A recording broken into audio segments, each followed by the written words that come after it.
السلام عليكم ورحمة الله وبركاته. الحمد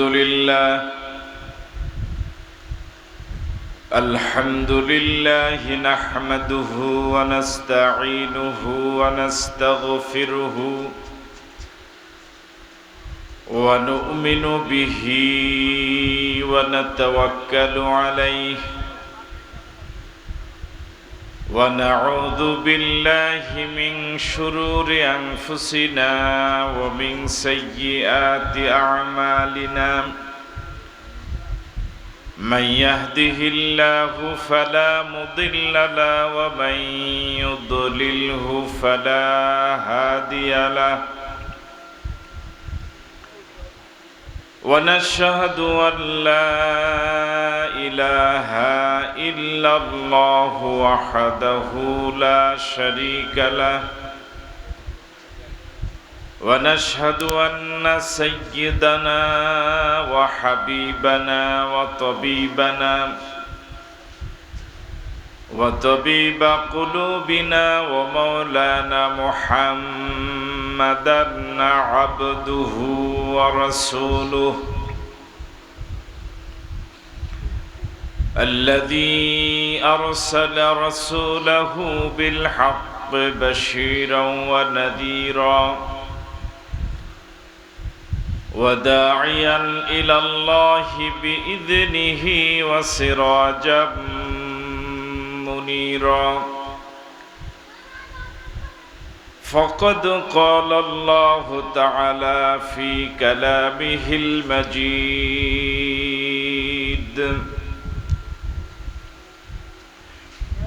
وفي فرقانه الحميد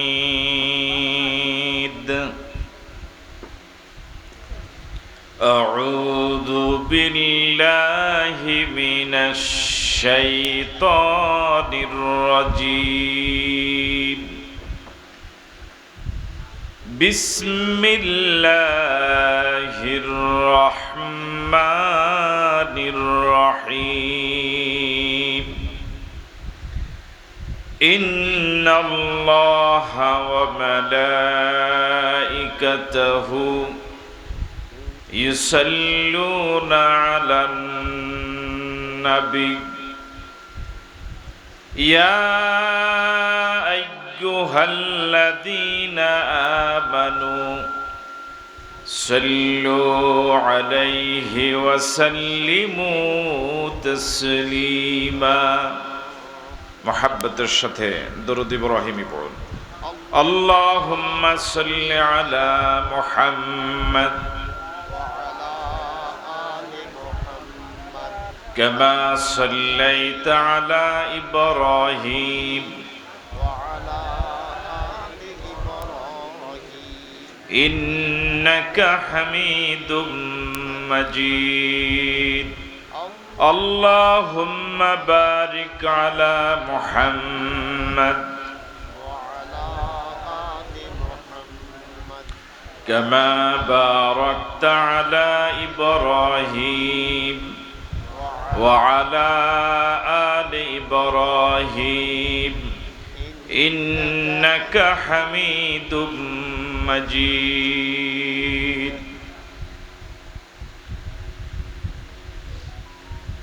উত্তর অলিপুর ঐতিহ্যবাহী ব্যাপারী বাড়ি জামে মসজিদ প্রাঙ্গণে 7 দিনব্যাপী আয়োজিত নবম বার্ষিক তাফসীরুল কোরআন মাহফিলের আজ চতুর্থ দিবস। এই মাহফিলের মহতারাম সভাপতি, আমন্ত্রিত হাজারাত উলামায়ে কেরাম, মাহফিল কমিটির সম্মানিত সদস্যবৃন্দ, আমন্ত্রিত অতিথিবৃন্দ, মুরব্বিয়ানে আযম, প্রিয় যুবক বন্ধুরা, ব্যবসায়ী ভাইয়েরা, পর্দার অন্তরালে শ্রবণরতা শ্রদ্ধা মা এবং বোনেরা, আসসালামু আলাইকুম ওয়া রাহমাতুল্লাহি ওয়া বারাকাতুহু। আল্লাহ সুবহানাহু ওয়া তাআলার দরবারে শুকরগুজার হচ্ছি যে মহান মুনিব অত্যন্ত দয়া করে মেহেরবানি করে মাগরিবের নামাজ জামাতের সাথে আদায়ের পরে বিগত 3 দিনের ন্যায় আজকের এই চতুর্থ দিবসেও কোরআন মজিদ শোনার মতো সুযোগ যে মহান মুনিব আমাদেরকে দিলেন, সে মুনিবের দরবারে সকলে মিলে মুনিবের শেখানো ভাষায় সমস্বরে পড়ছি আলহামদুলিল্লাহ।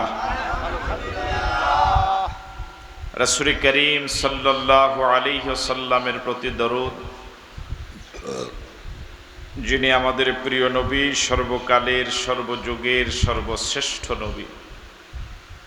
সে নবীর প্রতি আমরা সকলেই পড়ছি সাল্লাল্লাহু আলাইহি ওয়াসাল্লাম। শুহাদায়ে কেরামদের আত্মার মাগফিরাত কামনা করে আপনাদের সকলকে আন্তরিক ধন্যবাদ মুবারকবাদ জানিয়ে সূরা হাশর থেকে আমরা কথা বলা শুরু করছি ইনশাআল্লাহ। ওমা তাওফীক ইল্লা বিল্লাহ। সুবহানাকা লা ইলমা লানা ইল্লা মা আল্লামতানা ইন্নাকা আনতাল আলিমুল হাকীম। রব্বি ইশরাহ লি সাদরি ওয়া ইয়াসসির লি আমরি ওয়াহলুল উকদাতাম মিন লিসানি ইয়াফকাহু কওলি। আমরা গতকালকে মদিনার ইহুদি গোত্র বনু নজির রাসূল করিম সাল্লাল্লাহু আলাইহি ওয়াসাল্লামকে হত্যার পরিকল্পনা নেওয়ার কারণে মদিনা থেকে তাদেরকে বিতাড়িত করার রাসূলের সে সিদ্ধান্তের বিষয়ে আল্লাহ রাব্বুল আলামিন সূরা হাশরের শুরুতে যা বলছিলেন আমরা সেটা আলোচনা করতেছিলাম। আল্লাহ রাব্বুল আলামিন বলছেন, বনু নজির এমন শক্তিশালী একটি গোত্র ছিল, অস্ত্রে, জনবলে, অর্থবলে, শারীরিক শক্তিতে, প্রভাব প্রতিপত্তিতে, যুদ্ধের প্রশিক্ষণে, এবং তাদের প্রত্যেকটি বাড়ি ছিল এক একটি বাংকার, এক একটি ক্যান্টনমেন্ট, এবং তাদের জনবসতিটা ছিল চতুর্দিক থেকে ঘন ঘন খেজুর গাছের বাগানে আবৃত। প্রাকৃতিকভাবেই তাদের জনপদ, তাদের এলাকাটা ছিল সুরক্ষিত, নিরাপদ। বহিরাগত বাহিরের যে কোনো শত্রুর তাদের দৃষ্টিতে আক্রমণ থেকে তারা প্রাকৃতিকভাবেই নিরাপদ ছিল, চতুর্দিক থেকে ঘন বাগানে ঘেরা থাকার কারণে। এমন একটি শক্তিশালী গোত্র বনু নজির, সাহাবায়ে কেরামের শুধুমাত্র অবরোধের কারণেই চলে যাবে, নিজের পৈতৃক শত শত বৎসরের বসত বাড়ি ছেড়ে দিয়ে পৃথিবীর অজানা কোনো দেশের উদ্দেশ্যে নিরুদ্দেশ হয়ে এভাবে পালিয়ে যাবে, এটা সাহাবায়ে কেরাম ধারণা করে নেয়। আবার বনু নজির গোত্র সাহাবায়ে কেরামের অবরোধের কারণে এভাবে চলে যেতে হবে এটা তারা ধারণাও করেনি। তাদের আত্মবিশ্বাস ছিল এত প্রবল যে আমাদের সুরক্ষিত দুর্গগুলো আমাদেরকে যেই কোনো শত্রুর যেই কোনো আক্রমণের মোকাবেলায় আমাদের এই সুরক্ষিত বাংকার, এই দুর্গগুলোই আমাদেরকে নিরাপদ রাখতে সক্ষম। দুই দিকের এই দুই রকম আত্মবিশ্বাস, এই দুই রকম চিন্তার রেজাল্ট হলো কি, আল্লাহ পাক সিদ্ধান্ত নিলেন তাদেরকে সবাইকে এই মদিনার জনপদ থেকে তাদেরকে বিতাড়িত করে মদিনাকে পবিত্র করবেন। খুব সহজেই সাহাবায়ে কেরাম যা চিন্তাও করেন নাই, খুব সহজেই তারা এলাকা ছেড়ে সবাই পালালো। আর বনু নজির যা চিন্তা করেছে আমাদের দুর্গগুলো আমাদেরকে রক্ষা করবে, সে চিন্তার গুড়ে বালি,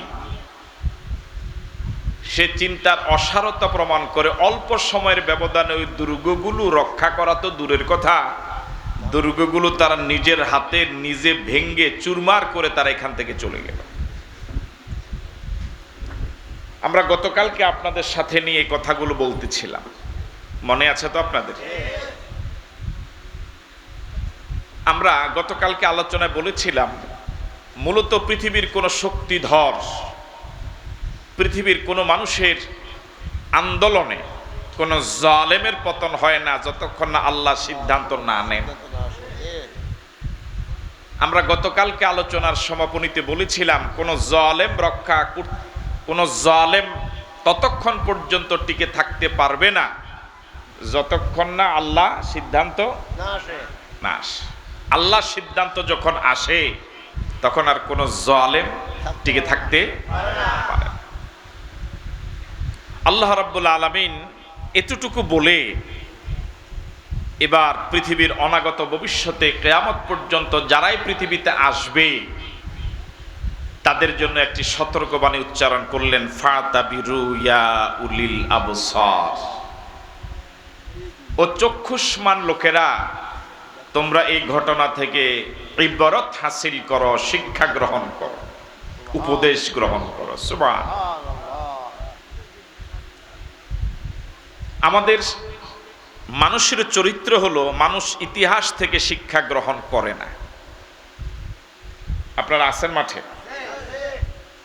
মানুষ অতীত ইতিহাস থেকে শিক্ষা গ্রহণ করে না। অতীত ইতিহাস থেকে যদি মানুষ শিক্ষা গ্রহণ করত, ফেরাউন থেকে যদি মানুষ শিক্ষা গ্রহণ করত, এত প্রভাবশালী ফেরাউন যে নিজেকে খোদা দাবি করে বসলো, ওই ফেরাউনকে আল্লাহ পাক পানিতে ডুবাইয়া শুধু মারেই নাই, শুটকি বানাইয়া পৃথিবীর অনাগত ভবিষ্যতে যারা ফেরাউনের চরিত্র ধারণ করবে তাদের জন্য উদাহরণ রেখে দিয়েছেন। কিন্তু পৃথিবীর মানুষ এই ফেরাউনের ইতিহাস জানার পরেও, ফেরাউনের কি বলে এটাকে, মমি, তার লাশ শুটকি আকারে দেখে আসার পরেও, এখন তো সরাসরি আর দেখা লাগে না, মোবাইলেও পাওয়া যায়, দেখার পরেও পৃথিবীর মানুষ ফেরাউনের এই চরিত্র থেকে, এই ইতিহাস থেকে শিক্ষা গ্রহণ করে ফেরাউনের চরিত্র বাদ দেয় নাই, বরং অনেক মানুষ তো ফেরাউন থেকে আরো খারাপ আকারে পৃথিবীর মানুষের কাছে ধরা দিয়েছে। ফেরাউনও যে নির্যাতন করে নাই, পৃথিবীর নব্য ফেরাউনরা শিক্ষা গ্রহণ না করেই আরো এর থেকে অনেক অনেক বেশি নির্যাতন জনগণের উপরে করেছে।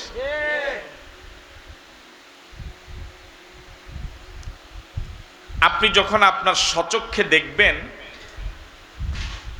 এই রাস্তার সামনে যেই যায় তাকে বাঘে খেয়ে ফেলে, এ পর্যন্ত 20 জন গেল, 20 জনেই বাঘের পেটে, 20 জনেই মারা গেল সাপের কামড়ে।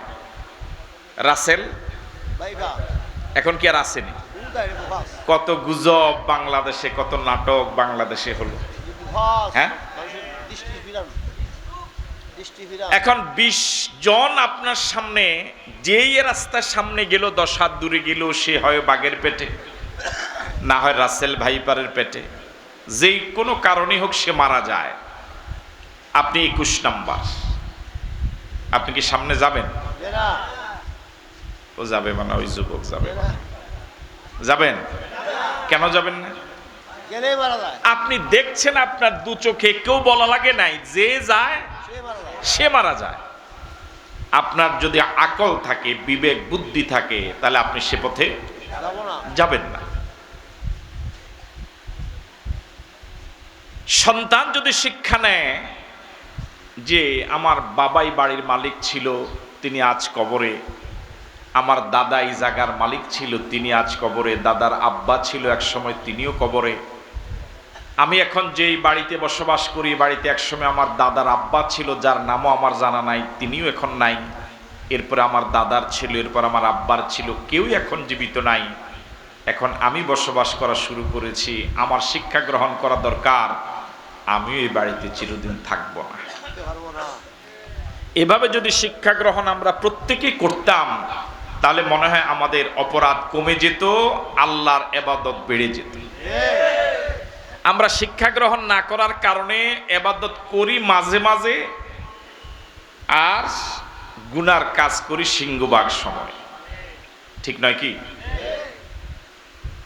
আল্লাহ রাব্বুল আলামিন বলেন, ফাতাবিরু ইয়া উলিল আবসার, ও চক্ষুষ্মান লোকেরা, বনু নজির গোত্রের নিজ জন্মভূমি নিজ বসত বাড়ি ছেড়ে পালিয়ে যাওয়ার এই ঘটনা থেকে শিক্ষা গ্রহণ করো, যদি চোখ থাকে। যদি কি থাকে? তো চোখ, পৃথিবীর মানুষের চোখওয়ালা মানুষ বেশি না চোখ ছাড়া মানুষ বেশি? তাও তো বলে না। চোখওয়ালা মানুষই বেশি। অন্ধ মানুষ একই বাড়ি, দুই চোখ নাই এরকম মানুষ খুবই কম। এখানে আল্লাহ পাক এই চামড়ার চোখ বুঝান নাই। কিসের চোখ? চামড়ার চোখ দিয়ে মানুষ দেখে, অন্তরের চোখ দিয়ে মানুষ উপলব্ধি করে। ঠিক আছে কথা? অন্তরেও কিন্তু চোখ আছে। আপনারা আছেন কিনা? অন্তরে চোখ থাকুক আর না থাকুক, আপনারা আছেন তো? ভিতরেও চোখ আছে। কেমন? যেমন আমি আজ 3-4 দিন এই জায়গায় আসছি, এখন এই রাস্তা থেকে গাড়ি থেকে নেমে আমি কিন্তু চোখ বন্ধ করেও কিন্তু মসজিদের ভিতরে ঢুকতে পারবো। পারবেন? ওরা বলে না মনে হয়। আমি কিন্তু ওখান থেকে নেমে আমার এই অন্তরের চোখ দিয়ে আমি দেখছি বাম পাশে একটা গোরস্থান আছে, ডান পাশে মসজিদ, এই মসজিদের পাশে এসে এইভাবে দরজা, এখানে সিঁড়ি আছে, দক্ষিণ পাশে ওযুখানা আছে। আমি কি দেখতেছি? কথা বলে না কেন? আপনারা একটু চোখ বন্ধ করেন তো দেখি, চোখ বন্ধ করে আমাকে কি দেখেন? কথা বলে না কেন? মনে হয় আমি আপনাদের দক্ষিণ পাশে। এটা বলে না কেন? দেখতেছেন আমাকে? আমি দাঁড়াই আছি, কেমন দেখতেছেন? এটা কোন চোখ দিয়া? এই অন্তরের চোখ দিয়ে যদি মানুষ উপলব্ধি করে, এটা মানুষ ভুলে না। শিক্ষা গ্রহণ করা তার জন্য কি হয়? সহজ। তাহলে পৃথিবীতে যারা জালেম, পুরান জালেম হোক আর নতুন জালেম হোক, হ্যাঁ, অ্যানালগ জালেম হোক আর ডিজিটাল জালেম হোক, তারা যদি এই চামড়ার চোখ দিয়ে পৃথিবীর মাজলুমদের অবস্থা না দেখে যদি অন্তরের চোখ দিয়ে দেখতো, অতীত জালেমদের ইতিহাস চামড়ার চোখ দিয়ে না দেখে যদি অন্তরের চোখ দিয়ে উপলব্ধি করত, তাহলে কোনো আধুনিক জালেম কোনো নিরপরাধ মানুষকে আয়না ঘরের অন্ধকারে আবদ্ধ করে রাখতো না। ঠিক নয় কি? তাহলে শিক্ষা গ্রহণ, এই জন্য আল্লাহ রাব্বুল আলামিন বলেন, ফাতাবিরু ইয়া উলিল আবসার, ফাতাবিরু ইয়া উলিল আবসার, শিক্ষা গ্রহণ করো। চক্ষুষ্মান লোকেরা শিক্ষা গ্রহণ করো। তোমাদের অবরোধের কারণে ওই বনে নজির গোত্র দেশ ছাড়ে নাই। যদি আমি আল্লাহর হুকুম না হতো, তোমাদের আন্দোলনে জালেমরা সরে যায় নাই, তোমাদের আন্দোলনের পরে আমি আল্লাহর হুকুম ছিল। ঠিক আছে কথা? শিক্ষা গ্রহণ করো। কোন অহংকারী কি আল্লাহ দীর্ঘস্থায়িত্ব দেন না? বনু নজির গোত্রের অহংকার ছিল আমাদের দুর্গগুলো আমাদেরকে বাঁচাবে, আমাদের অস্ত্রের বল, জনবল, অর্থবল, আমাদের এই সুরক্ষিত বাড়িগুলো, বাংকারগুলো আমাদেরকে শত্রু হাত থেকে বাঁচাবে। এই অহংকার মুহূর্তের ভিতরে মাটির সাথে মিশাই দিছেন কে? সে আল্লাহ আছে না নাই? রাসূল করিম সাল্লাল্লাহু আলাইহি ওয়াসাল্লাম বলেন, আল কিবরিয়াউ রিদাই, অহংকার আমি আল্লাহর গায়ের চাদর। যে ব্যক্তি অহংকার করে সে যেন আমি আল্লাহর গায়ের চাদর নিয়ে টানাটানি করে। নাউজুবিল্লাহ বললেন। অহংকার খুব খারাপ জিনিস। তাম সৃষ্টি জগতে সর্বপ্রথম অপরাধের নাম অহংকার। কি? অহংকার। মানুষ টাকার অহংকার করে, হে রড সিমেন্ট বেচে, হে ব্রিকফিল্ডের মালিক, হে বিশাল মার্কেটের মালিক, এ কয়েকটা সিএনজির মালিক, কয়েকটা বাসের মালিক, কয়েকটা মিল ইন্ডাস্ট্রির মালিক। তার সাথে কথা বলা বড় মুশকিল। কিসের গরমে? কথা কয় না। টাকার একটা অহংকার, তার চেহারা, তার আচার আচরণে, তার হাঁটায়, তার কথাবার্তায়। হ্যাঁ, যার টাকা নাই দেখবেন হে কথা বলার সময় তার হাত বেশি একটা নড়ে না, এটা কোন রকম সে গায়ের সাথে লাগায় রাখে। আর যার টাকার অহংকার হে হাত লাড়ানো ছাড়া কথাই বলতে পারে না। মানুষ স্বাস্থ্যের অহংকার করে, মানুষ ছেলে মেয়ের অহংকার করে, জায়গা জমিনের অহংকার করে, মানুষ পদের অহংকার করে, মানুষ ক্ষমতার অহংকার করে। এই পৃথিবীতে যারাই অহংকার করেছে বিপদের সময় দেখা গেল কোন নেতার অহংকারের পতনের সময় কর্মীরা পাশে নাই।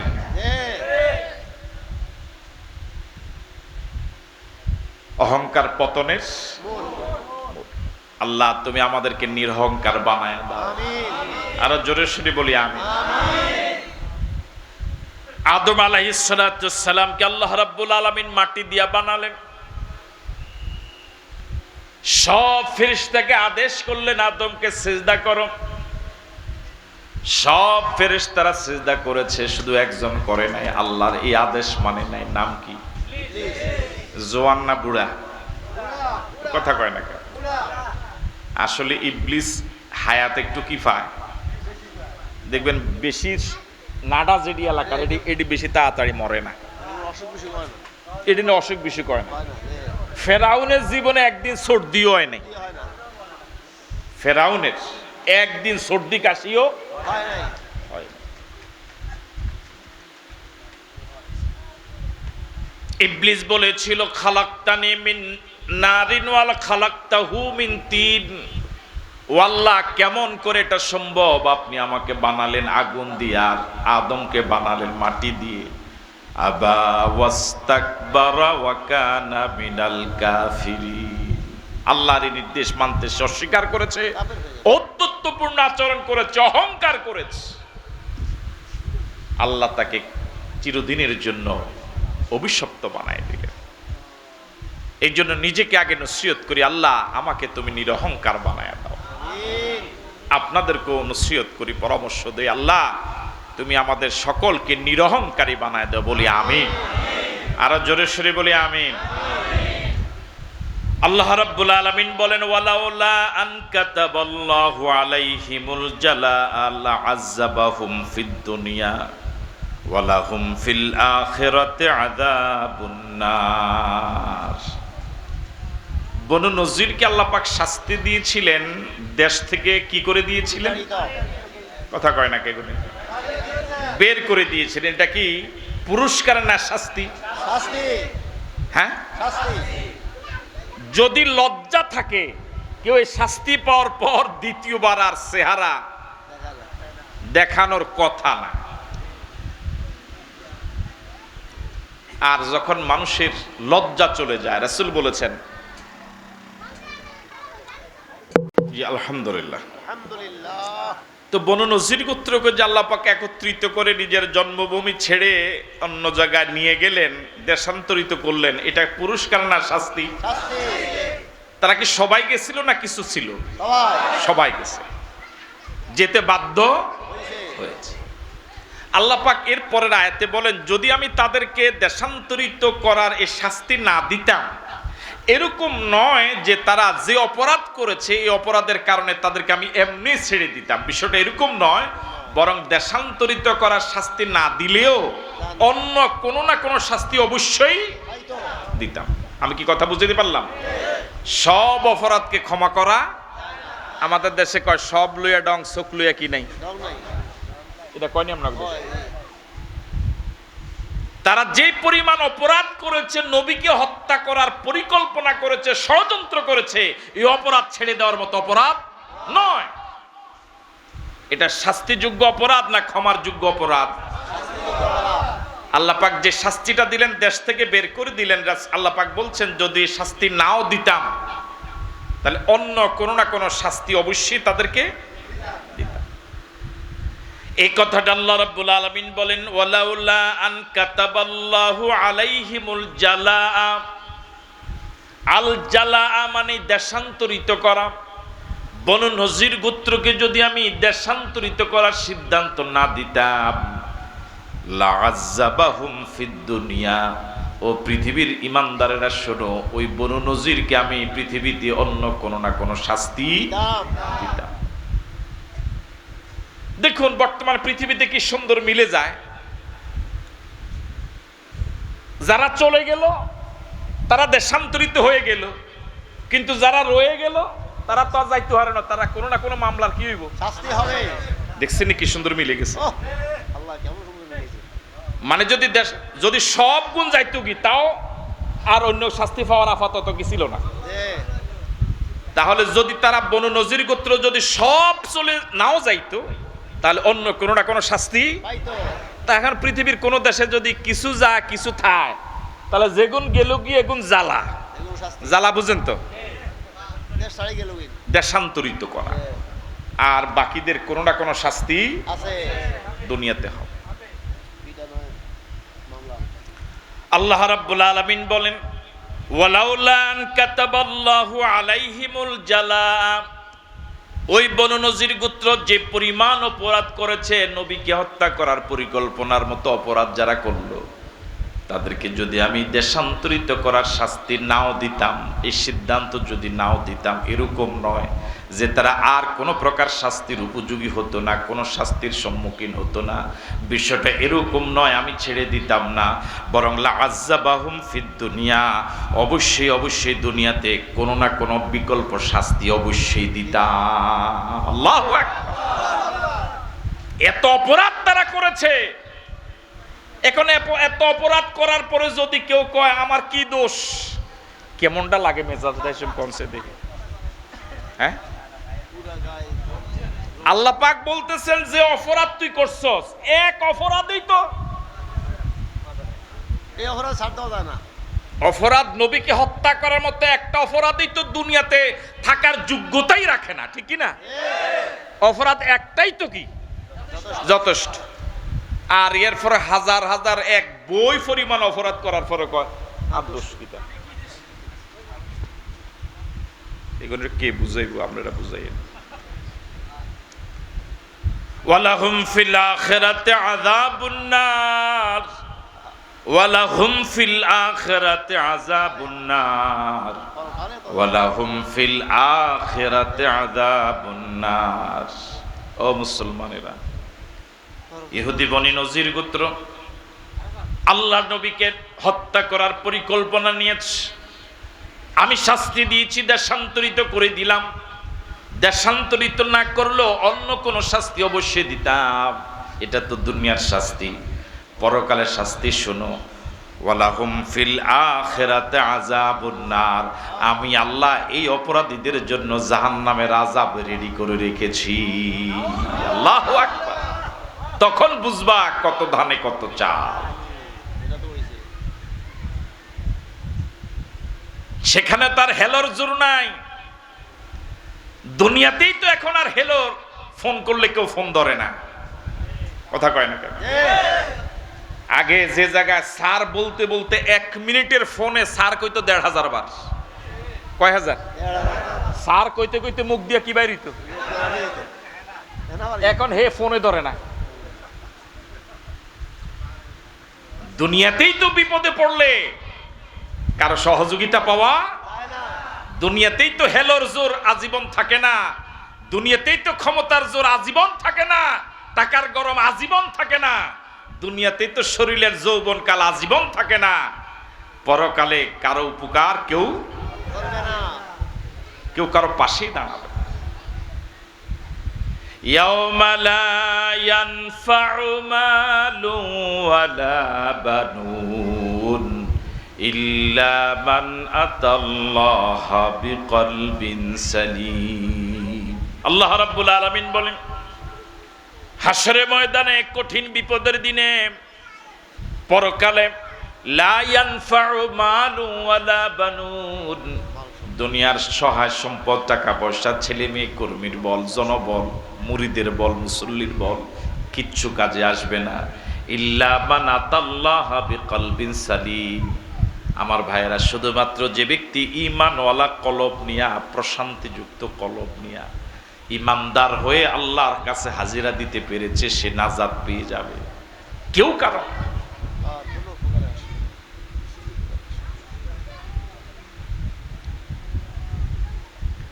একটা অবস্থা তো পৃথিবীতে এরকম হয়, আপনি যার ক্ষমতার জোরে নিজে অন্যের সাথে দুর্ব্যবহার করেছেন, অন্যের গায়ে আঘাত করেছেন, মাথায় বাড়ি দিয়েছেন, অবস্থাটা এরকম একটা সময় হয়ে যায়, অল্প সময়ের ব্যবধানে বিপদে পড়ার পরে যদি তারে আবার ফোন দেন, যদি কোন ভাই আমারে বড় ভাই একটু বাঁচান না, কইব আর আমার নিজের তো হোক বানাই,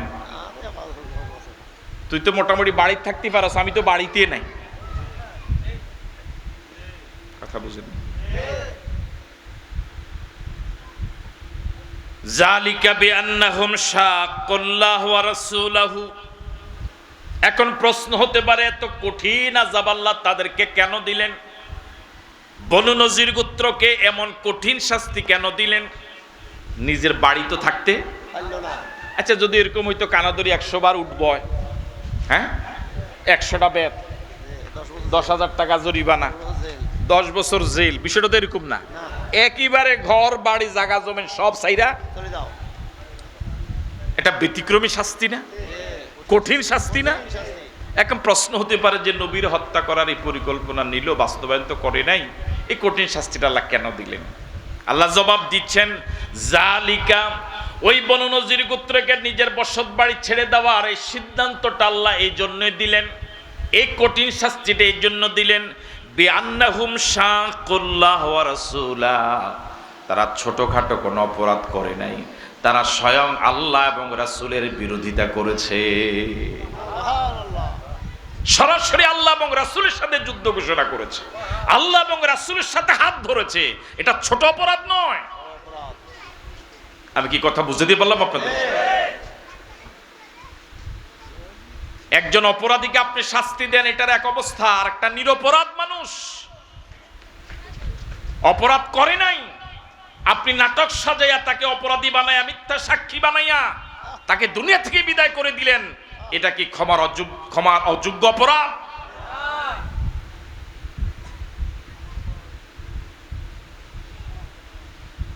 আপনার কাছে সব ভালো লাগে, দাড়ি ভালো লাগে না, টুপি ভালো লাগে না, আল্লাহু আকবার স্লোগান ভালো লাগে না, আপনার কাছে সব ভালো লাগে, হুজুর দেখলে আপনার মেজাজ গরম হয়, এরকম আছে না নাই?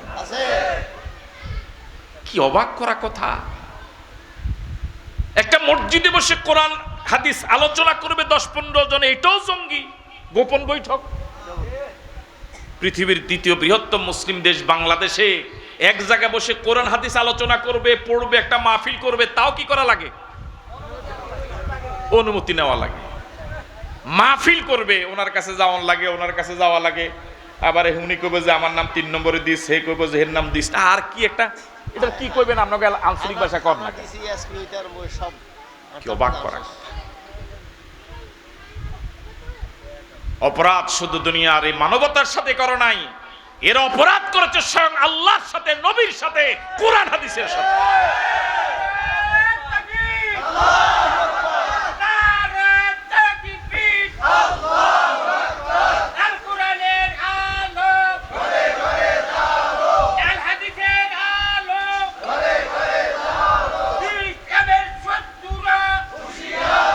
আমার ভাইরা, না হলে আল্লাহ হালিম, তিনি চরম ধৈর্যশীল, তিনি এত বড় ধৈর্যশীল, তিনি হালিম। এত ধৈর্যশীল হওয়ার পরেও আল্লাহ সহ্য করে নাই আল্লাহ শাস্তি দিয়ে দিলেন পৃথিবীর জালেমদেরকে। সময়ের ব্যবধানে যখন এরা কোরআন হাদিসের সাথে হাত ধরেছে, আল্লাহ নবীর সাথে বিরোধিতা শুরু করেছে, আর ছাড় দেওয়া যায় না।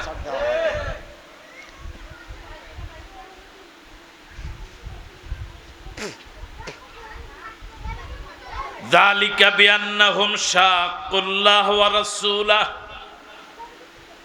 দেশান্তরিত করার, দেশ থেকে ভাগিয়ে দেওয়ার, দেশ থেকে পালিয়ে যাওয়ার, দেশ থেকে বিতাড়িত করে দেওয়ার এই শাস্তিটা আল্লাহ এই জন্য দিলেন যে যেহেতু বনু নজির গোত্রের লোকেরা স্বয়ং আল্লাহ এবং রাসূলের সাথে টক্কর ধরেছে, আল্লাহ এবং রাসূলের সাথে হাত ধরেছে। এবার আল্লাহ রাব্বুল আলামিন বলেন, বনু নজির আল্লাহ এবং রাসূলের বিরোধিতার কারণে, স্বয়ং আল্লাহ সরাসরি আল্লাহ এবং রাসূলের বিরোধিতার কারণে আল্লাহ পাক এমন কঠিন শাস্তি দিলেন। আজ তো আর বনু নজির দুনিয়াতে নাই, আছে? যারা গেছে তারা কি এখন আছে? এরপর আল্লাহ বলেন, ও মাইয়ু শাকিল্লাহা ফাইন্নাল্লাহা শাদীদুল ইকাব। তবে তাদের চরিত্রের লোক কিয়ামত পর্যন্ত যারাই আসবে, আল্লাহ পাক ঘোষণা দিলেন তারা একই শাস্তির সম্মুখীন হবে।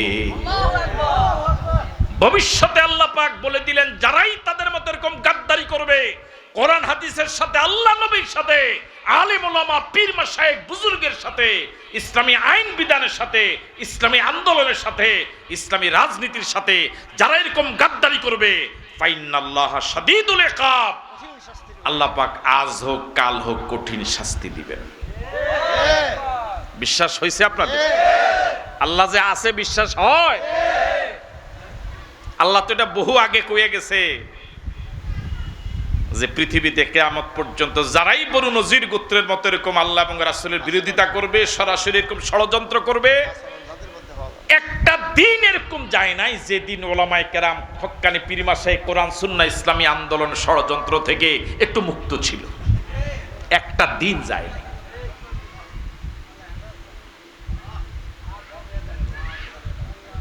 ওয়া মাইয়ু শাকিল্লাহা, এটা কি শুধু বাংলাদেশের জন্য আল্লাহ পাক বলছে?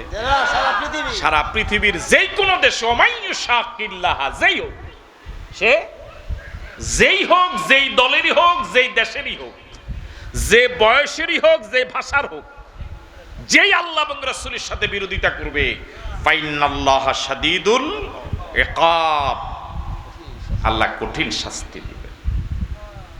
এখন আমাদের ইমানের দুর্বলতার কারণে আমরা কই দেয় না কা, দেয় না কা, এত হুজুরে দোয়া করে, এত হুজুরে এরকম করে, দেয় না কা। এরপরে শেষ পর্যন্ত আমরা বিরক্ত হইয়া ইমানের দুর্বলতার কারণে কই না, হুজুর আর আগের মতো নাই। কথা, হ্যাঁ, আমরা শেষ পর্যন্ত ইমানের দুর্বলতার কারণে এদুর কইতাম যে না, হুজুর আর আগের মতো নাই। আগের হুজুরে আত্তুল্লে জবজবাই কি হতো, মেঘ হতো, হ্যাঁ, পানি ধু দিলে আগুন ধরতো। অনেক এত জুলুম অত্যাচার হয়, কই হুজুরে যে দোয়া করে মারিয়া লাইয়ার হলো তো কিছু হয় না। হয়েছে তো নাকি হয় না? হ্যাঁ, তাহলে হুজুরকে দোয়া কাজে লাগে। মাজলুমের চোখের পানি আল্লাহ কবুল করে, এটা বৃথা যায় না। ওয়া মান ইউশাকিল্লাহা ফাইন্নাল্লাহা শাদীদুল ইকাব, ওয়া মান ইউশাকিল্লাহা ফাইন্নাল্লাহা শাদীদুল ইকাব। যারা আল্লাহর বিরোধিতা করবে, নবীর বিরোধিতা করবে, পৃথিবীর যেই কোনো দেশে, যেই কোনো দলের নামে, যেই কোনো ব্যক্তি, যেই কোনো বয়সের, যেই কোনো ভাষার, যেই কোনো মানুষ আল্লাহ এবং রাসূলের বিরোধিতা করবে, কোরআন সুন্নাহর বিরোধিতা করবে, আল্লাহ পাক বলেন সময়ের ব্যবধানে, আজ হোক কাল হোক, আল্লাহ পাক তাদেরকে কঠিন শাস্তির সম্মুখীন করবে। এই জন্য ইমানদারদের হতাশার কোনো কারণ নাই। ইমানদারদের দায়িত্ব হলো শুধু আল্লাহ এবং রাসূলের নির্দেশ অনুযায়ী চলা, আর বাকি সব দায়িত্ব কার? আল্লাহ।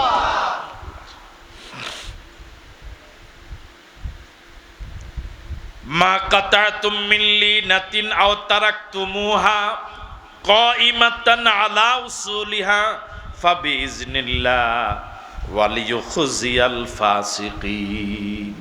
অনুবাদ শোনার আগে বলেন আল্লাহু আকবার। রাসূল সাল্লাল্লাহু আলাইহি সাল্লামের নেতৃত্বে সাহাবায়ে কেরাম যখন রাসূলের নির্দেশে সাহাবায়ে কেরাম যখন চতুর্দিকে কি করে ফেললেন, ঘেরাও করে ফেললেন। এরা যাওয়ার জন্য কি প্রস্তুত? ঢুকছে কই? ঘরে। দুর্গে ঢুকছে, আত্মবিশ্বাস প্রবল যে এই বাংকারের মতো এরকম সুরক্ষিত ক্যান্টনমেন্ট, অস্ত্রে সুসজ্জিত এরকম দুর্গ, এগুলো ভেদ করে চতুর্দিক থেকে ঘন ঘন খেজুর গাছ, যেগুলো প্রথমে আমাদেরকে টেকেল দিবে, প্রথমে আমাদেরকে কি করবে, সেফ করবে, এরপরে আমাদের দুর্গ, এর ভিতরে আমরা আবার এখানে সশস্ত্র অবস্থায় এই দুই এক দিনের অবরোধে, দুই একটা হুঙ্কারে, মিছিলে, আল্লাহু আকবার স্লোগানে কিছু হবে না। তারা ঢুকছে কই? হ্যাঁ, নিজের ঘরে। এরপরে আবার মুনাফিকদের সর্দার আব্দুল্লাহ ইবনে উবাইয়ের একটা আলাদা পরামর্শ ছিল, হ্যাঁ আমরা আছি, কথা কয় না কা।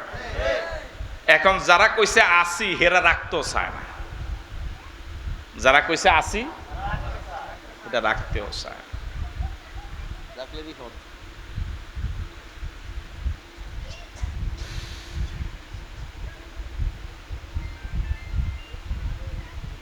সাহাবায়ে কেরাম ঘেরাও করলেন। ঘেরাও করার পরে যখন হুঙ্কার দেন, ওরা ঘরের ভিতরে কি করে না, বের হওয়ার সিদ্ধান্ত, আমরা তো আসি। সাহাবায়ে কেরাম এবার চতুর্দিক থেকে তাদের বসতির চারপাশে যে ঘন ঘন সুন্দর খেজুর গাছগুলো, গাছ কাটা মামলা তো দেশে ছিল, তো গাছ কাটা কি করলেন, শুরু করলেন। কে? সাহাবায়ে কেরাম। কিছু গাছ কেটে ফেলছে, তো সাহাবায়ে কেরাম যারা গাছ কাটলেন, গাছ কাটার সময় তাদের সিদ্ধান্ত হলো যে এই আন্দোলনকে সফল করার জন্য এই গাছ কাটাটাও একটা কর্মসূচি, কথা কয় না। তারা কিন্তু ঘরের ভিতরে থাইকা এই আন্দোলন রে, এই সাহাবায়ে কেরামের ঘেরাওকে এটার ফাত্তায় দেয়, বরং কইছে আন্দোলন করে কিছু শরীর শক্তি কমক, এরপরে বইম, এরপরে কি করবো, আন্দোলন করে আস্তে শরীরের শক্তি একটু কমলে এরপরে। এখন সাহাবায়ে কেরাম যখন গাছ কাটা শুরু করলেন, আবার কিছু গাছে আগুন লাগাই দিলেন। এখন ঘরের ভিতর থেকে এগুলো কিন্তু দেহে যে আমগো লাগাইন না গাছ, আহারে কি সুন্দর খেজুর ধরে রয়েছে, পাকছে, কয়েকদিন পরে কাটলে সংসারে কত টাকা আসবে। তখন ওরা ভিতর থেকে মন্তব্য করা শুরু করছে, হ্যাঁ তারা এমন আল্লাহ আল্লাহ মানুষ, গাছের কি দোষ, আমরা না দোষ করলে করছি, আমগোরা না মারিব, এটার মধ্যে আগুন লাগাই দেয় কা। এই অবস্থা বর্তমানে আসেনি না নাই? মিলেনি না? মিলে না? হ্যাঁ মিলে। তো যারা ভিতরে বসা, এদের বক্তব্য হলো যে দোষ করলে আমরা না করছি, হ্যাঁ এই গাছ নিরফরা দাহারে দেখছেন নি পুরা বিশ্ববাসী, আমরা চান হেরা হুজুর মানুষ, এরা কি করে লেতেছে, সবটি গাছটি কেটে লেতেছে, আগুন লাগাই দিতে আছে, এটা দেশের সম্পদ কি করতে আছে, নষ্ট করতে আছে।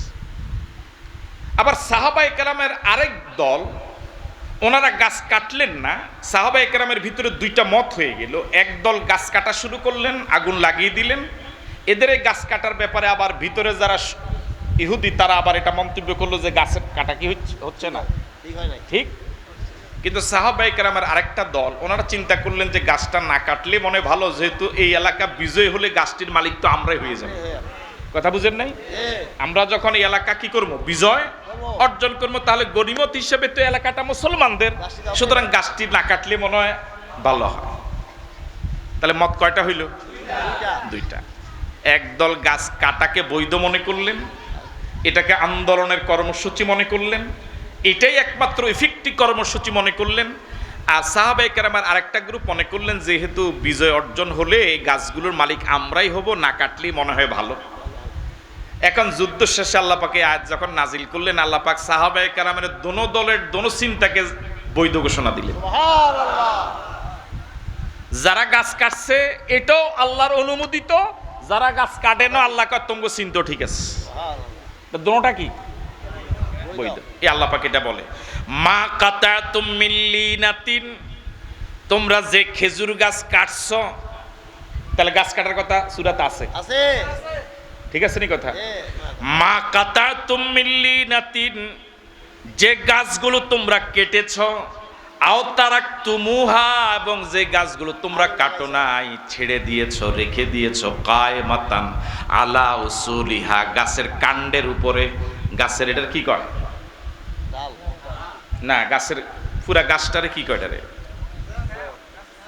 হ্যাঁ, সেওর উপরে যেটা রাখে দিছো। yes আলা উসুলিহা, গাছের মূল কাণ্ডের উপরে, মূল অবয়বের উপরে যে গাছগুলো তোমরা রেখে দিয়েছো, কিছু কাটছো, কিছু রেখে দিয়েছে আল্লাহ পাক বলেন ফাবি ইজনিল্লাহ, কাটাতে আমি আল্লাহর অনুমতি আছে, রেখে দেওয়ার মধ্যে আমি আল্লাহর অনুমতি আছে। আল্লাহু আকবার। কাটছো, আমার অনুমতি আছে, কাটো নাই, এটাও অনুমতি আছে কাটাও দরকার ছিল, রেখে দেওয়া। সবটি কাটলেও হইতো না, আবার সব না কাটলেও হইতো না কিছু কাটছে, বাস অনুমোদন, কিছু কাটে নাই। তাহলে সাহাবায়ে কেরাম দোনো দলের চিন্তাকে আল্লাহ কি দিয়ে দিলেন? ওই যদি দিলেন বৈধতা দিয়ে দিলেন। আল্লাহ আকবার, বাড়ি যে কইেন।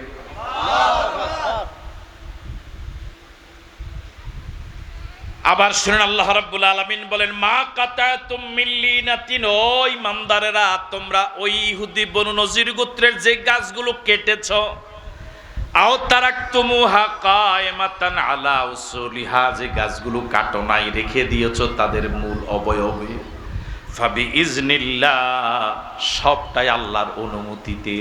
সুবহানাল্লাহ। তাহলে প্রয়োজনে গাছ কাটা,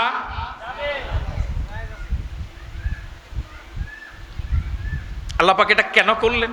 এই অনুমতিটা কেন দিলেন? সাহাবায়ে কেরাম গাছ কাটলো, আগুন লাগাই দিল। কলিয়ুখজিয়াল ফাসিকিন, আল্লাহ পাক ফাসিক যারা, পাপিষ্ঠ যারা, অপরাধী যারা, জালেম যারা, এই গাছ কাটার মাধ্যমে তাদেরকে অপদস্থ করে ছেড়েছে। সুবহানাল্লাহ। আপনি এখানে দাঁড়ানো, আপনার নিজের হাতে লাগানো গাছ, নিজের বাড়ি, নিজের ঘর, নিজের বিল্ডিং, সব এই মুরব্বীগুলো ভাঙ্গিয়ে লইতেছে, আগুন লাগাই দিতে আছে, আমার কাছে কিরম লাগবে? তখন আমার কাছে মনে হয় যে জমিনটা হাঁটি যাক। ঢুকে যাই কথা কয় না কেন? আমনে চোখের সামনে আমনে লাগাই না গাছ সব, তাদেরকে অবদান এটা কি ইজ্জতের না অপমানের? অবদান আল্লাহ পাক বলেন আমি তাদেরকে এই যে গাছ কাটার মাধ্যমে অনুমতি দিয়েছি, যাতে করে যারা ঘরের ভিতরে বৈশা বৈশা ফতুয়া দেয়, এত বড় বড় আলেম হেরা এত ফতুয়া দেয় গাছটি কাটন ঠিক হয়নি, গাছের কি দোষ? আল্লাহ কয় তাদেরকে তাদের চোখের সামনে, তাদের হাত দিয়ে চোখের সামনে তাদের লাগানো গাছগুলো এভাবে কেটে অনুমোদন দিয়া তাদেরকে আমি অপদস্থ করে ছেড়েছি। বর্তমান পৃথিবীর অবস্থা দেখেন, নিজের বানানো এই বিল্ডিংটা, নিজের বানানো এই অবয়বগুলো সব এবার নিজের চোখের সামনে ছেলেরা ভেঙ্গে চুরমার করে দিচ্ছে। এটা যে কত লজ্জা লাগে, এটা হেতা করে জিগিয়ে নাম নেই। কথা কয় না কেন?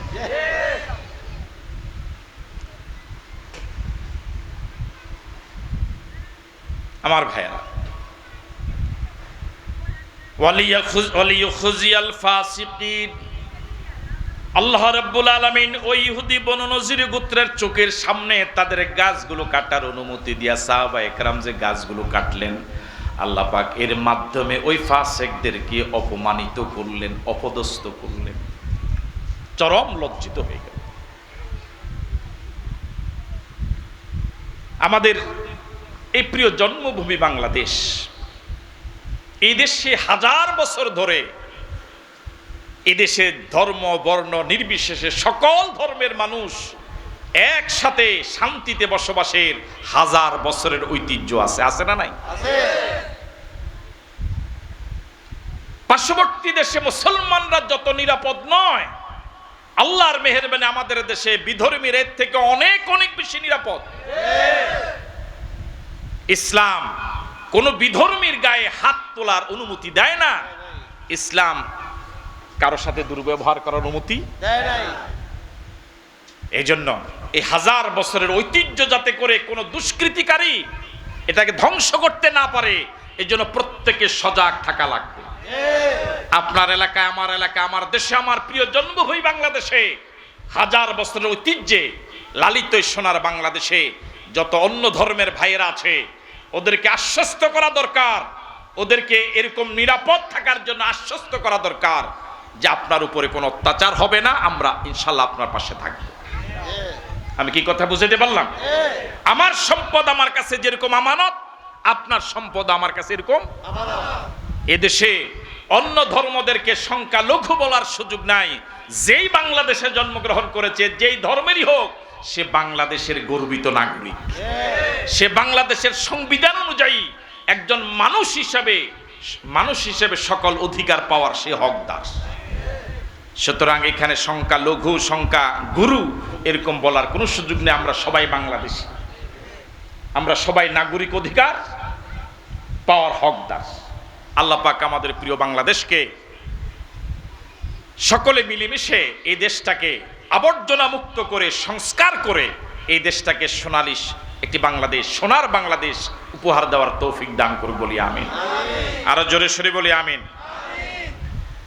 এবার আল্লাহ রাব্বুল আলামিন বলেন, ওয়া মা আফা আল্লাহু আলা রাসূলিহি মিনহুম ফামা আওজাফতুম আলাইহি মিন খাইলিন ওয়ালা রিকাবিন ওয়ালাকিন্নাল্লাহা ইউসাল্লিতু রুসুলাহু আলা মান ইয়াশা ওয়াল্লাহু আলা কুল্লি শাইইন কাদির।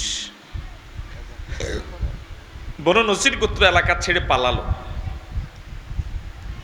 কয় দেশে গেছিল? কয় জায়গা? খায়বরে, সিরিয়ায়, 2 জায়গায় গেছে।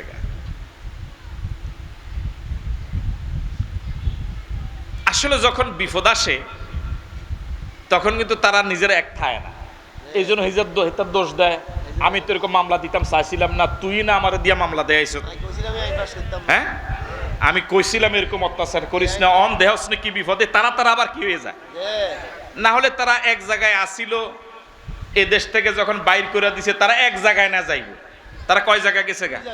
তাহলে বুঝা গেল এক জায়গায় যাওয়ার ব্যাপারে একমত হইতে এগুলো যখন কইছে খাইবারে যাইম, কইব তোগুলো আমরা যাইতাম না, তোরা তোগুলোকে গেলে তোরা আবার মামলা লাগাইবি। কথা কয় আমরা কই জায়গা? সিরিয়া জায়গা। এগুলো যখন সিরিয়া যাইতে চাইছে, কয় তোরা আইস না, তোরা জিয়ানো যাচ্ছিয়ানো বেজাল, তোরা ছাড়া আমরা একটু নিরিবিলি থাই। কথা বুঝেননি আপনারা? কয় জায়গা গেল? এখন এই বনু নজির গোত্রটা এখন কার দখলে? এখন এই তাদের সহায় সম্পদ যেটা আছে এটা গনিমত। এটা কি? যুদ্ধলব্ধ সম্পদ, যেটা পরিশ্রমের বিনিময় হয়, যুদ্ধের বিনিময় হয়, এটাকে গনিমত বলে। আর তেমন কোনো যুদ্ধ হয় নাই, ওট ঘোড়া ব্যবহার করা লাগে নাই, এটাকে ফায় বলে। কি বলে? ফায় বলে। তো এই বনু নজির গোত্রের সাথে যুদ্ধটাতে তেমন কোনো উট ঘোড়া ব্যবহার হয় নাই, কোন রকম একটু অবরোধ করে রাখছে, এগুলো ডরে গেছে। ঠিক আছে কথা? এখানে যুদ্ধ করা লাগে নাই, কেউ মারা পড়ে নাই, হ্যাঁ, মারামারি করা লাগে নাই। আল্লাহ পাক এই যে বনু নজির গোত্রের এই এখন যে সম্পদটা রাষ্ট্রের, এই সম্পদটার ব্যাপারে আল্লাহ পাক এবার নীতিমালা বলে দিলেন। এখন এটা কিভাবে বন্টন হবে? আল্লাহ রাব্বুল আলামিন বলেন, ওয়া মা আফা আল্লাহু আলা রাসূলিহি মিনহুম, বনু নজির গোত্রের এই অবরোধের বিনিময়ে আল্লাহ পাক রাসূলকে যে ফায় দিলেন, যে গনিমত দিলেন, যে সম্পদ দিলেন, ফামা আওজাফতুম আলাইহি মিন খাইলিন ওয়ালা রিকাবিন, এই সম্পদটা পাওয়ার ক্ষেত্রে তোমরা কোনো উট ব্যবহার করো নাই, ঘোড়াও ব্যবহার করো নাই। তার মানে উট ঘোড়া ব্যবহার করে এখানে যুদ্ধে যাওয়া লাগে নাই। যেহেতু রাসূলও মদিনায়, এরও মদিনায়, শুধু এই ফাড়া আর এই ফাড়া হাঁটি যাইয়া ঘেরাও করে লাইছে, তারা চলে গেছে।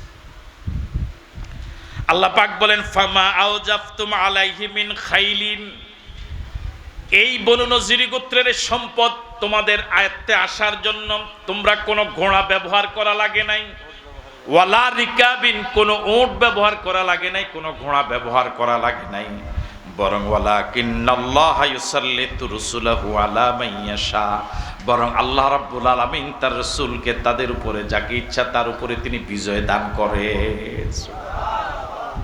আল্লাহ পাক সিদ্ধান্ত নিয়েছেন, অল্প একটা হুঙ্কার, অল্প একটা মিছিলের বিনিময়ে বিজয় দিয়ে দিবেন। বাস দিয়ে দিস। বিজয় দেওয়ার মালিক কে? আল্লাহ। আল্লাহ রাব্বুল আলামিন বলেন ওয়ালাকিন্নাল্লাহা ইউসাল্লিতু রুসুলাহু আলা মান ইয়াশা ওয়ালাকিন্নাল্লাহা ইউসাল্লিতু রুসুলাহু আলা মান ইয়াশা, বরং আল্লাহ যার উপরে ইচ্ছা রাসূলকে তিনি বিজয় দান করেন। সুবহানাল্লাহ। আসলে আমরা আল্লাহকে চিনি নাই, ইসলামকে এখনো বুঝি নাই। যদি ইসলামকে বুঝতাম তাহলে ইসলামী আন্দোলন ছাড়া, কোরআনের রাজ কায়েম করা ছাড়া অন্য কোন মানব রচিত আন্দোলন সংগ্রাম করতামই না। আপনি যে আল্লাহর হুকুমে নামাজ পড়লেন মাগরিব, ওই আল্লাহর হুকুমে দেশ চলবে, অর্থনীতি চলবে, ব্যবসা নীতি চলবে, কি বলে এটাকে, সংসদ চলবে, আদালত চলবে, এটার আপনি বিরোধিতা করেন, এটা কামনা করেন না, তো আপনি কিসের মুসলমান? কিছু মানলো না। অনেকের যদি আবার একটু যারা মিলে আছে তাদের যদি জিজ্ঞেস করি, ভাই ওটো মানব রচিত মতবাদ, এটো মানব রচিত মতবাদ, আমরা তো আপনাকে লগে আছি, এই জবাব দিয়ে যদি ফরকালে আপনি রিমান্ড থেকে বাঁচতে পারেন, আমাকে তো আপত্তি নেই। ওর কথা কয় না কেন?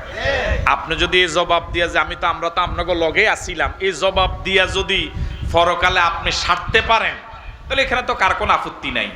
আর যদি সারতে না পারেন, তাহলে সিদ্ধান্ত আগামী 1 মাস পরে নিলেও চলবে। কবে নিতে হবে? আল্লাহ পাক যে আপনাকে বিবেক দিলেন, বিবেকটা দিয়ে একটু প্রশ্ন করেন নিজেকে নিজে। যে আল্লাহর হুকুমে আপনি নামাজ পড়েন, যে আল্লাহর হুকুমে রোজা রাখেন, ওই আল্লাহর হুকুমের বাকি কথাগুলো কোরআন শরীফে যা আছে এটার আপনি বিরোধিতা করেন, আপনি ইমানদার থাকেন কি করে? কাদিয়ানীদের নাম শুনেছেন? কাদিয়ানী মুসলমান না কাফের? অর্ধেক না পুরা? এই ব্যাপারে বাংলাদেশের কোন হুজুরদের কি নাই? আচ্ছা, কাদিয়ানীরা যে কাফের হলো, পৃথিবীর সব ওলামায়ে কেরামের সম্মিলিত ফতুয়ায় অপরাধ কয়টা করছে? কোরআন মজিদের একটা আয়াত পুরো অস্বীকার করে নাই, এক আয়াতের একটা অংশ অস্বীকার করেছে। মা কানা মুহাম্মাদুন আবা আহাদিম মির রিজালিকুম ওয়ালাকির রাসূলুল্লাহি ওয়া খাতামান নাবিয়্যিন। এই আয়াতের শেষ অংশ ওয়া খাতামান নাবিয়্যিন, তিনি নবীদের সর্বশেষ নবী, তাকে দিয়ে নবুয়তের মোহর মেরে দেওয়া হয়েছে, এরপর আর কোন নবী আসবে না। কাদিয়ানীরা এই আয়াতের এই শেষ অংশের এই কয়েকটা শব্দ অস্বীকার করে চিরদিনের জন্য কাফের হয়ে গেল। আর আপনি নামাজ রোজা করেন, টুপি মাথার দেন, মাঝে মাঝে রোজা রাখেন, ইফতার করেন, দাঁড়িয়ে আছে মুখে হজ করেন, কিন্তু আল্লাহ পাকের এই কোরআন শরীফে অসংখ্য আয়াত অর্থনীতি, সমাজনীতি, রাজনীতি, ব্যবসা নীতি, শিক্ষানীতি, বিচার নীতি, এগুলোর কোনোটাই আপনি মানেন না, এগুলো অস্বীকার করেন, আবার আপনি নিজেকে খাঁটি ইমানদার বলে দাবি করেন। এটা কোন যুক্তিতে? এই জন্য সিদ্ধান্ত নিতে হবে যে কোরআনের আইন অনুযায়ী আল্লাহকে সেজদা দিয়ে নামাজ পড়ি, ওই কোরআন দিয়ে গোটা দেশ চলবে, সে পক্ষে থাকা লাগবে। রাজি আছি? কারা কারা রাজি হাত তুলে দেখান। আল্লাহ কবুল করে বলি আমিন।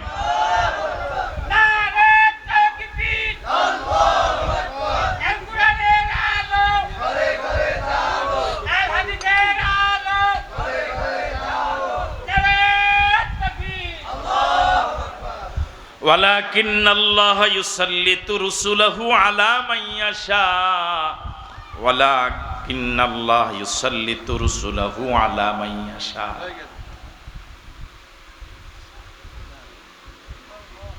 ওয়াল্লাহু আলা কুল্লি শাইইন কাদির। আল্লাহ তো এমন, তিনি সব বিষয়ের উপরে ক্ষমতাবান। সবচেয়ে ক্ষমতাবান কে? সব ক্ষমতার মালিক কে? মানুষের কোনো ক্ষমতা নাই। মানুষের ক্ষমতা যদি থাকতো, ক্ষমতা দেখাবার জন্য কত চেষ্টাই নাই করেছে, ক্ষমতা দেখাতে পারে। তাহলে সব ক্ষমতার মালিক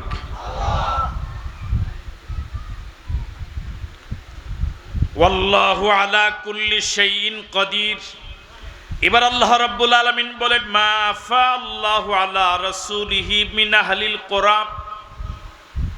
পৃথিবীর বিভিন্ন জনপদ থেকে আল্লাহ পাক রাসূলকে যেই ফায় দিবেন, যে সম্পদ দিবেন, ফালিল্লাহে, ওই সম্পদ আল্লাহর জন্য। এবার আল্লাহ পাক বন্টন করতেছেন, কে কে পাবে ফায় মাল, গনিমতের মাল কারা কারা পাবে। আল্লাহ পাক বলেন সেটার এক অংশ পাবে লিল্লাহ, আল্লাহর জন্য থাকবে। ওয়ালির রাসূল, রাসূলের জন্য এক অংশ থাকবে। ওয়ালিজিল কুরবা, নিকটাত্মীয়দের জন্য একটা অংশ থাকবে। ওয়াল ইয়াতামা, সমাজের এতিম যারা তারা একটা অংশ পাবে। ওয়াল মাসাকিন, সমাজের মিসকিন যারা, গরিব যারা তারা একটা অংশ পাবে। ওয়াবনিস সাবিল, মুসাফির যারা তারা একটা অংশ পাবে। হ্যাঁ, তাহলে এখানে ধনীরাও পাবে, গরিবেরাও পাবে। সমাজের সব শ্রেণীর মানুষ, গরিব, এতিম, মিসকিন, মুসাফির, সব মানুষের এই গনিমতের মালটা, এই ফায়ের মালটা সবাই এই বন্টন করে দিলেন কে? আল্লাহ।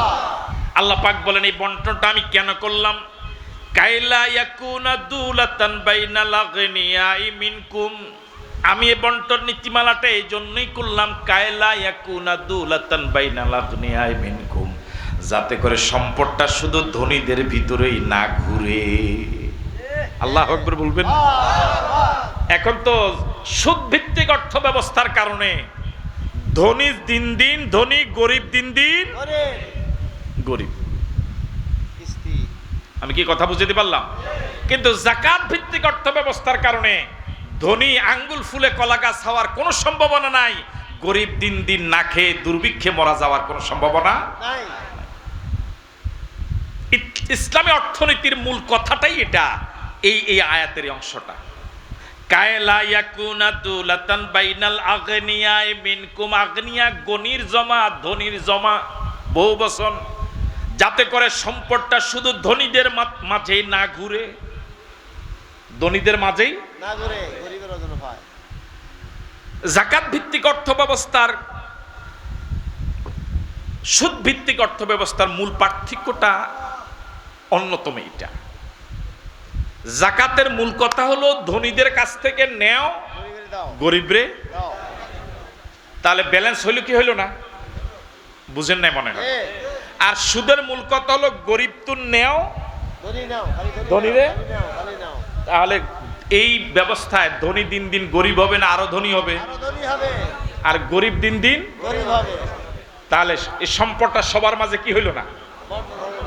কিন্তু যাকাতের কারণে ধনীদের কাছ থেকে টাকা নেওয়া হবে, গরিবের কাছে বন্টন করা হবে। সুবহান। বিশ্বাস করেন আর না করেন, আপনার তো কোরআন দিয়া দেশ চলুক, ওয়াজ খুব ভালো লাগে, হুজুর খুব ভালো লাগে, হুজুরের হাত দিয়ে দিতে খুব মজা লাগে, হ্যাঁ, দোয়ার পরে জিলাপি খাইতো কি লাগে? ভালো লাগে। কিন্তু যদি বলি যে এই সমাজটা কোরআন দিয়ে চলুক, দেশটা কোরআন দিয়ে চলুক, আসলে আমরা সেই মতে একমত হয়ে যাই, তখন কয় হুজুর না আইতো না, আপনারা ফাঁস করতেন না, এরকম একটা কথা কয়নি না? কয়। আর আমরা ফাঁস করতাম না, কিন্তু এই কথা বলার কারণে তো আপনি ফেল করে ফেললেন। কথা বুঝেন নাই কা? আপনি আমার পাশের চিন্তা করার কারণে আমাকে সমর্থন করলেন না, কিন্তু এই সমর্থন না করে যে আপনি আজীবনের জন্য ফেল করলেন, পরকালে যে জাহান্নামে যাওয়ার উপযোগী হয়ে গেলেন, এটা কি কখনো চিন্তা করছেন? বিজয় দেওয়ার মালিক কি আপনি না আল্লাহ? আপনার আমার দায়িত্ব হলো আল্লাহর হুকুম মেনে চলা। আপনার দায়িত্ব হলো আজান দেওয়া, মুসল্লিকে বাড়ি থেকে ধরে আনার দায়িত্ব আপনার না। আপনার দায়িত্ব হলো আমি যে আল্লাহর উপরে না দেখি ঈমান এনেছি, যে নবীর আনুগত্য করে চলেছি, ওই নবীর আদর্শ অনুযায়ী দেশ চলবে, পরিবার চলবে, সমাজ চলবে, রাষ্ট্র চলবে, আমি এ পথে আছি। পৃথিবীর একজনও যদি সমর্থন না করে আমি একা হলো আছি। আপনি কোন কি না, মনে বাড়ি দেয় না, মনে টানে না, এর মনে টানে না।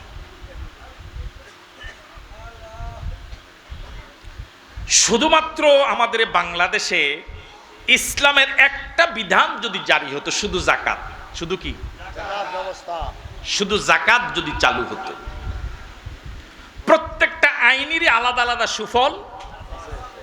এই দেহের ভিতরে যতগুলো পোশাক আছে, সব পোশাক একসাথে পড়লে কমপ্লিটলি ভালো, কিন্তু আলাদা আলাদাভাবে শুধু পাঞ্জাবি পরলেন একরকম ভালো লাগবে, নিচে লুঙ্গি আরেক রকম, নিচে পায়জামা পরলেন আরেক রকম, মাথায় টুপি দিলেন আরেক রকম। শরীয়তের অসংখ্য আইন আছে, সবগুলো আইন চালু হলে তো নূর নালা নূর, মিয়া মিয়া। কিন্তু যদি একটা আইনও চালু হয়, এই একটা আইনের সুফল জনগণ পাবে। সেটা কি? সেটা শুধু যাকাতটাও যদি সমাজে রাষ্ট্রে কি হইতো, কায়েম হতো। এক অর্থনীতিবিদের জরিপ হলো আজ থেকে অনেক বছর আগে, যে বাংলাদেশের ব্যাংকগুলোতে আজ থেকে অনেক বছর আগের জরিপের কথা আমি বলছি। তিনি হিসাব করে বুঝিয়ে দিয়েছেন যে শুধু বাংলাদেশে ব্যাংকগুলোতে যে টাকাগুলো গচ্ছিত আছে, জমা করা আছে, ওগুলোর যাকাত হিসাব করে 8 খাতে বন্টনের যে আল্লাহ নির্ধারণ করে দিলেন, ওই খাত অনুযায়ী যদি পরিকল্পিতভাবে বন্টন করা হয়, সর্বোচ্চ 5-10 বছরের ব্যবধানে বাংলাদেশে যাকাত খাওয়ার মতো কোনো লোক পাওয়া যাবে না। আর এখন যাকাত ভিত্তিক অর্থ ব্যবস্থা না হওয়ার কারণে বাংলাদেশে শুধুমাত্র এই 15 বছরে 11 লক্ষ কোটি টাকা পাচার হয়ে গেছে। ধনী দিন দিন কি হচ্ছে, গরিব দিন দিন। আল্লাহ রাব্বুল আলামিন বলেন, কাইলা ইয়াকুনা দুলাতান বাইনাল আগনিয়াই মিনকুম, এই ফায়ের সম্পদটা আমি এতিমদের জন্য রেখেছি, মিসকিনদের জন্য রেখেছি, পথিক মুসাফিরদের জন্য রেখেছি, যাতে করে এই সম্পদটা সবার মাঝে বন্টন হয়, শুধু ধনীদের মাঝে শুধু না ঘুরে, শুধু ধনীদের মাঝে। যাকাত ভিত্তিক অর্থ ব্যবস্থার কারণে সমাজের পরিবর্তন কিভাবে হবে? একটা উদাহরণ দেয় আপনাদের এই অলিপুর গ্রামে। অলিপুর গ্রামে 200 লোককে যাকাত দেওয়ার মতো নাই, কথা কয় না,